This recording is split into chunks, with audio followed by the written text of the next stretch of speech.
বিয়ের ৭ বছর পর আমার বর তার এক্সের সাথে কথা বলা শুরু করলো। এক্স না বলে প্রাক্তন প্রেমিকা বলাই শ্রেয়। কেননা মেসেঞ্জার হোয়াটসঅ্যাপের যান্ত্রিক প্রেমে সাবেককে এক্স বলা যায়। বাটন ফোনের যুগে রাত ১২টার পর কথা বলবে, তাই ঘন্টার পর ঘন্টা অপেক্ষারত কপোতিকে প্রেমিক যুগল বলাই রুচিসম্মত। অবশ্য তাদের মধ্যে এখনও সেই মিঠে সুরে গল্প স্বল্প হয় কি না জানা নাই। শুধু দেখলাম তার ফোনে টুং করে মেসেজ এলো, ওই আমার পৃথিবী উল্টে দেবার জন্য এইটুকুই যথেষ্ট। উজ্জ্বল বয়সে গুনে গুনে 10 বছরের বড়। আমার মাঝারি গড়নের দেহের বিপরীতে তার লম্বা চওড়া বিশাল শরীর। বিয়ের আগে আমি তার অবয়ব দেখে প্রেমে পড়ি নাই, বরং তাকে আমি ৮-১০ জন সাধারণ মানুষের কাতারেই ফেলতাম। বছরখানেক পর লক্ষ্য করলাম এই মানুষটা লুঙ্গি আর ছেঁড়া গেঞ্জি পরে দাঁড়ালেও আমি তাকিয়ে থাকি। তার শরীরের কোথাও ফোড়া হলে পরম আদরে হাত বুলায়। অথচ এই মানুষটা বিয়ের আগে ফসিল ব্র্যান্ডের ঘড়ি আর ধপধপে সাদা কেটস পরেও আমাকে মুগ্ধ করতে পারে নাই। অর্থাৎ আমি তাকে ভালোবাসতে শুরু করেছিলাম, এবং ৭ বছর পর মনে হয় স্বপ্নেও আমি অন্য কাউকে ভাবতে পারি না। আমাদের প্রেমের বিয়ে নয়, কিন্তু তার ভাষ্যমতে সে প্রথম দেখায় ভালোবেসেছিল। হঠাৎ আসা প্রেম হঠাৎই উবে যায়। তার ক্ষেত্রেও তাই হয়েছিল। আমাদের গল্প থাক, তার গল্প বলি। সে এবং তার সে। কলেজ জীবনে তার প্রথম প্রেম নীলা। আমার মতো বেটে খাটো নয়, বেশ খানিকটা লম্বা, কোমর ছড়ানো চুল, উজ্জ্বলের চোখে পৃথিবীর সবচেয়ে সুন্দরী নারী, যাকে আমি কখনো দেখিনি, কিন্তু বরের চোখ দিয়ে তার প্রতিবিম্ব সবসময় চোখে ভাসে। রাত জেগে উজ্জ্বল ৭ কাহন গর্ভধারিণী পড়ত আর ঘড়ির কাঁটা ধরে অপেক্ষা করত কখন বাজবে রাত ১২টা। মফস্বলে রাত ১২টা মানে নিশুতি রাত, শুনশান নীরবতা। কল রেট সেকেন্ডে প্রতি আধ পয়সা হলেও উজ্জ্বল ফোন দিত। ওপাশ থেকে মেয়েলি স্বরে ভেসে আসত, হ্যালো, যার কণ্ঠ শ্বাস প্রশ্বাসের ওঠানামা শুনেই এপাশের মানুষটা বুঝে যেত অন্যজন কেমন আছে। একসাথে ঘন্টার পর ঘন্টা রিকশায় ঘুরে বেড়ানো অথবা রেস্টুরেন্টে চুপি চুপি হাত ধরে বসে থাকার সময়গুলো দ্রুত ফুরিয়ে যায়। সমবয়সী প্রেমের ক্ষেত্রে যা হয়, বান্ধবীর বিয়ে হয়ে যায়, বন্ধুটি একা হয়ে যায়।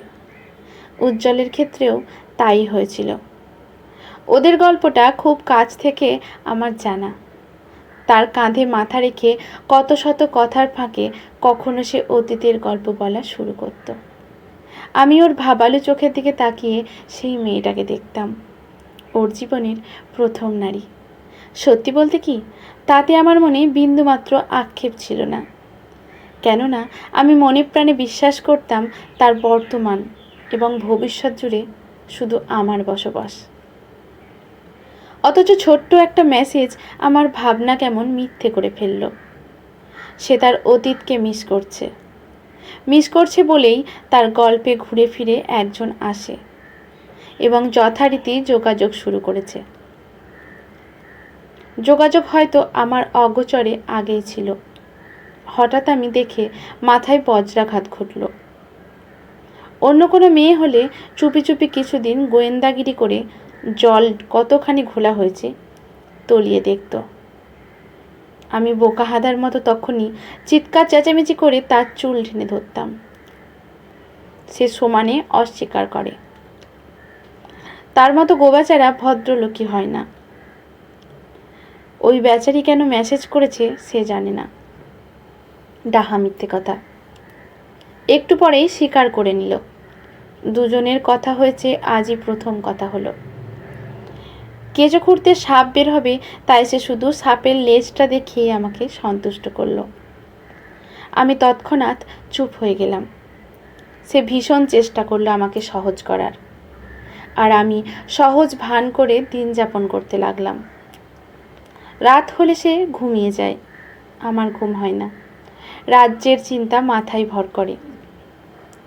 তার জীবনে এমন কি অসম্পূর্ণতা আছে যা পূরণ করতে অতীতের কাউকে মনে করবার, কাছে টানবার প্রয়োজন হয়? স্ত্রী কখনোই প্রেমিক হতে পারে না। ঘরের স্ত্রীর ওপর সাংসারিক কলহ, নিজের বাবা মার দায়িত্ব, আত্মীয় স্বজনদের ঝামেলা আর অজস্র কটু কথা চাপিয়ে দেবার পর তার মধ্য থেকে আর প্রেমিকা সুলভ আচরণ বের হয় না। আকাশের চাঁদ যেমন কাছে গেলে এবড়ো খেবড়ো পাহাড়ি জমিন, তেমনি প্রেমিকাও স্ত্রীরূপে ঝগড়ুটে উস্কো খুস্কো চুলের নারী, মহামানবী নয়। তবু যারে না পাই সে আমার 7 রাজার ধন। শুনেছি বিয়ের 5 বছর পর পুরুষ স্ত্রীর আগ্রহ হারিয়ে ফেলে। 1-2 বাচ্চা হয়, পেটে মেদ জমে, স্ত্রীর শরীর স্বামীর চোখে পুরনো হয়ে যায়। 1 বাচ্চার মা হওয়ার পরেও পেটে 1 চুল চর্বি জমতে নাই। রাত জাগা, সারাদিনে ধকলে চেহারার আগের জেল্লা নাই, তাই আর মনে ধরছে না।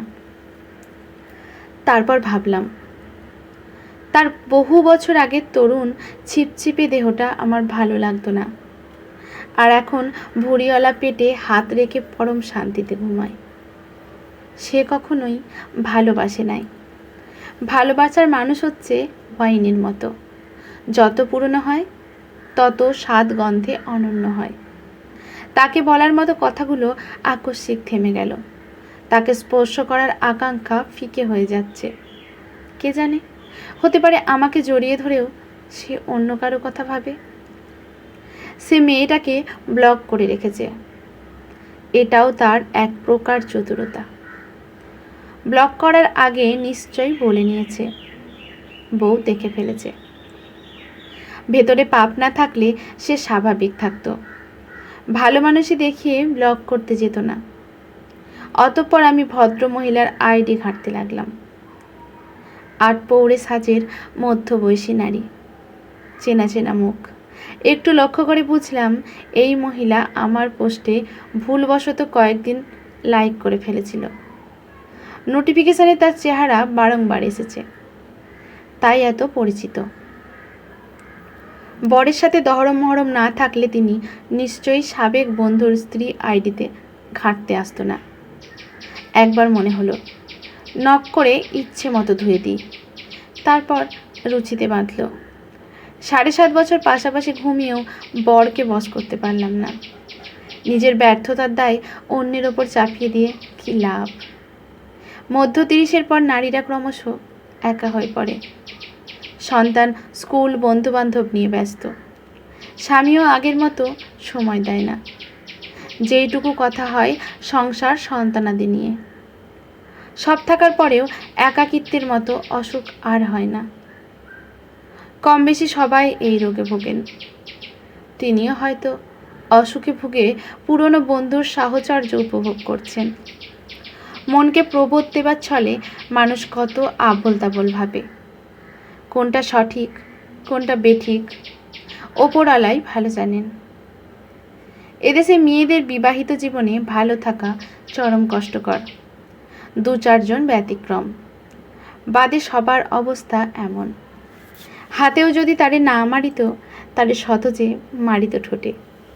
পারফেক্ট বউ, পারফেক্ট মা হবার খাতিরে সবটুকু নিংড়ে দেবার পরও মন পাওয়া যায় না। ইদানিং গোদের ওপর বিস্ফোরার মতো যুক্ত হয়েছে পরকীয়া। উজ্জ্বল তার প্রাক্তনের সাথে লুকিয়ে কথা বলতে লাগলো। আমিও দেখে না দেখার ভান করলাম। মানুষ হারানো জিনিস পেয়ে গেলে তা তার কাছে ভীষণ মূল্যবান হয়ে দাঁড়ায়। তার ক্ষেত্রেও তাই হলো। দুজনে প্রথম ফোনে যখন কথা বলতো, স্রেফ সন্তান, দুজনের কষ্ট, ভালো মন্দ লাগা নিয়ে কথা হতো।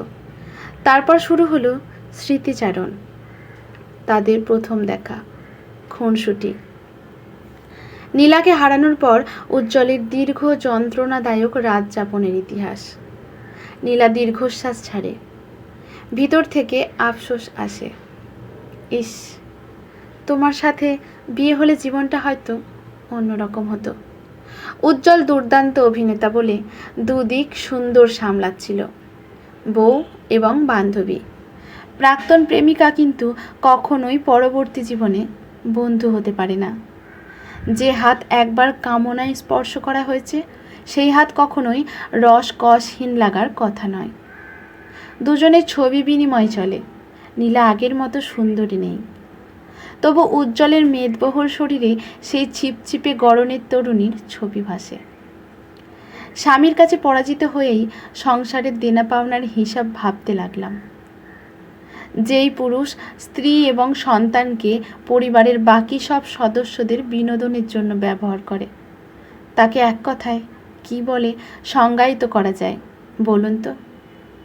মেয়ের জন্য 5 টাকা ব্যাংকে রাখতে অনীহা, কিন্তু দুদিন পর পর আত্মীয় স্বজন নিয়ে উৎসব উদযাপন করতে উৎসাহের কমতি নেই। স্ত্রীর কথাকে সে মনে করে বাহুল্যতা। তার বাবা মায়ের সেবা এবং বংশবৃদ্ধির জন্য একটা নারী শরীরের দরকার ছিল। শুষ্ক কথায় শারীরিক সম্পর্ক তিক্ত, তাই দৈহিক মিলনের সাথে যুক্ত করেছিল কিছু মিঠে কথা। বোকা আমি, সেই মিঠে কথার ঝুড়িতে আঁকড়ে ধরে ভেবেছিলাম ভালোবাসে। এক সন্ধ্যায় খেতে বসে কাছে ডাকল। ইদানিং তাকে দেখলেই কেমন ঘিনঘিনি লাগে। গিরগিটির মতো রং বদলানো স্বভাবের লোকটার মুখের দিকে না তাকিয়ে উত্তর দিলাম, ডাকছো কেন? বসো। জানো, আজ নীলার সাথে দেখা হলো। তোমার জন্য শাড়ি কিনতে মলে গিয়েছিলাম। দেখি নীলাও শাড়ি কিনছে। টেবিলের ওপর দামি শাড়ির বক্সটা কাপড়ের মতো ড্যাব ড্যাব চোখ করে আমার দিকে তাকিয়ে আছে। ও বা ওর গল্পে আগ্রহ পাচ্ছিলাম না, শুধু শুনছিলাম একজন মানুষ কতটা গুছিয়ে মিথ্যে বলতে পারে। রেস্টুরেন্টে দুজনে দেখা করবে কালকের কনভারসেশনে দেখেছি আমি। তারপর ও আর আগের মতো নাই, জানো, কেমন অন্য রকম হয়ে গেছে। ভালো লাগলো না। ভালো লাগলে কি হতো? তোমাদের সম্পর্ক হোয়াটসঅ্যাপ থেকে বিছানায় করতো। সে খাবারের প্লেট ছুঁড়ে ফেলে দিল। হারামজাদি, তুই এত নীচ! জানি, পরিবারের একমাত্র উপার্জনক্ষম ব্যক্তি হওয়ার অন্য সব সদস্যরা কখনোই তার অন্যায় আচরণের প্রতিবাদ করতে আসবে না, বরং আঁচল চাপা দিয়ে হাসবে। মেয়েটা দরজার আড়ালে দাঁড়িয়ে ভয় কাঁপছে। ছুটে মেয়েটাকে জড়িয়ে ধরতে যাব। কাচের টুকরো পায়ে বিঁধল। ব্যথা লাগছিল না। অধমটা নিজের দোষ ঢাকতে বলল, কত মানুষের বাইরে 2-3টা মেয়ের সাথে অ্যাফেয়ার থাকে, তবু বউরা এত ওভার রিয়াক্ট করে না। হাসলাম। অনেক দিনের চাপা ক্ষোভের তিক্ততার হাসি। চিন্তা নেই, কালকে থেকে রিয়াক্ট করার জন্য বউটাই আর থাকবে না। আজকের গল্পটি এখানেই সমাপ্ত। ভালো লাগলে লেখকের প্রতি শ্রদ্ধা জানিয়ে লাইক, শেয়ার, কমেন্ট করতে ভুলবেন না। গল্পটি সংগৃহীত। ধন্যবাদ।